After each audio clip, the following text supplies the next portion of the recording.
আসসালামু আলাইকুম ভাই। ওয়ালাইকুম সালাম। আসছিলাম তো সেই ভাইরাল কমলা এবং মালটার বাগানে, তাই না? জি, জি, জি। এসে তো আসলে পান নাই মনে হয় কিছুই। না দেখতেই পাইনি পাতা শুধু গাছে। শুধু গাছে পাতা সব ফুরায় গেছে। জি। তা এসে কি শাক উঠাচ্ছেন নাকি? শাক উঠাচ্ছি, ঢেঁকি শাক, দেশি শাক। আচ্ছা, আচ্ছা। পেঁয়াজের জমিতে শাক হয়েছে, শাক হ্যাঁ, উঠাচ্ছি।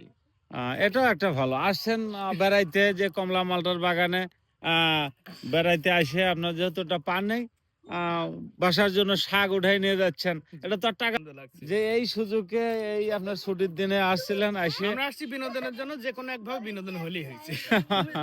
এটাও এটাও একটা টাটকা শব্দ। বাবা, তোমার কেমন লাগলো? কথা বলো। তোর কেমন লাগলো? ভালো।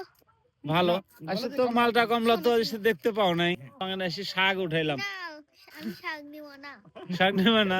তোমার আপনার মেয়ে ওই যে তোমার বাবা তো শাক নিয়ে যাবে। ওটা কি হয় তোমার? এটা আঙ্কেল। আঙ্কেল, তোমার আঙ্কেলও তো শাক উঠাচ্ছে।